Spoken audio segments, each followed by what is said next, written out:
Mr. Case. Thank you so much, Chair Lee, Ranking Member Rogers, and Appropriations colleagues on this subcommittee, including Ms. Letlow. Mahalo or thank you for the opportunity to testify today in support of a solid FY 2023 bill that fully invests in U.S. engagement throughout the Indo-Pacific, but especially the Pacific Islands. The Pacific Islands region spans the vast expanse of ocean from Easter Island and Hawaii to the shores of New Zealand, Australia, Indonesia, and Asia. The nations spread throughout these waters control a combined exclusive economic zone larger than the landmass of China and Russia combined. We share centuries, indeed millennia in the case of Hawaii and other Pacific parts of our country, of values, culture, and history with the Pacific Islands. Of course, in World War II, our nation lost countless of our own on these islands and the surrounding seas. And we have been a full partner in the present and future of the Pacific in the 3 generations hence.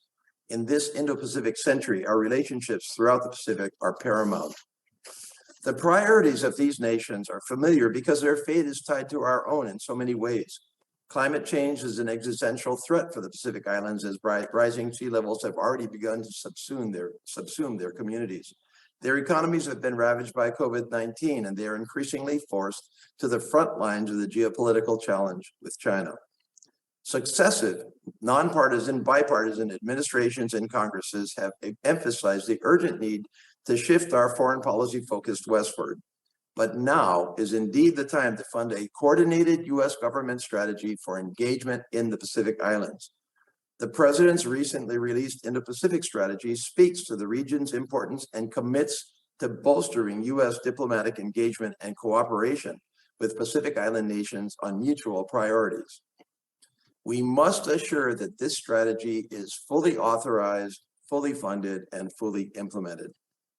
There are many interrelated components, but to name just a few: the full return of the Peace Corps, bolstering efforts to combat illegal, unreported, and unregulated fishing, supporting training and scholarships for Pacific Islanders to study in the United States, especially through proven institutions such as the East-West Center in Honolulu, Hawaii, increasing our attaché, consular, and embassy presence, and providing support for climate resilience projects, civil society, and trade development. Each initiative that we fully authorize, fund, and implement sends a clear message to the Pacific Islands that we stand with them in the face of mutual challenges, and that the United States is a neighbor and partner that they can count on to continue to share our common aspirations for a regional order free of coercion and fully respectful of democracy, human rights, and the sovereignty of all nations.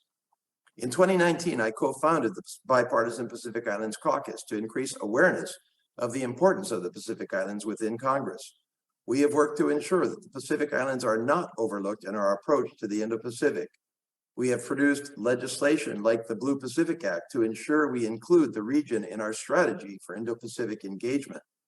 In fact, the United States Innovation and Competition Act and the Americompetes Act contain provisions from the Blue Pacific Act, which, if funded, would be truly transformative for our approach to this region. The Asia Reassurance Initiative Act of 2018 provides many of the authorizations needed to fund the Indo-Pacific and Pacific Islands related provisions of USICA and competes. However, this is only possible with specific carve-outs and designations for the Pacific Islands in the educational and cultural exchange, international disaster assistance, development assistance, and global health programming accounts. Without funding to support strategic engagement in the Indo-Pacific, it becomes too easy for administrative inertia or diversion to stall our best intentions. I urge you to craft the fiscal year 2023 State and Foreign Operations Appropriations bill that supports a comprehensive whole of government approach to U.S. engagement in the Pacific Islands. We have made progress through renewed diplomatic and other efforts to engage Pacific leaders, including Secretary Blinken's and Congress's own travels in the region. However, without funding to support specific initiatives, visits alone and promises made will ring hollow. Now is the time to ensure that our foreign policy budget reflects the importance of our ties to the Pacific Islands and our support for a secure and stable Indo-Pacific, committed to an order based on mutual respect, cooperation, and freedom. Thank you so much for considering my thoughts and my requests. Thank you very much, Congressman Case. We certainly do need to do more in the Pacific and with the Pacific Islands, and I appreciate your leadership on this. And thank you for introducing the Blue Pacific Act to really give a roadmap on how we strengthen our engagement in the Pacific Islands.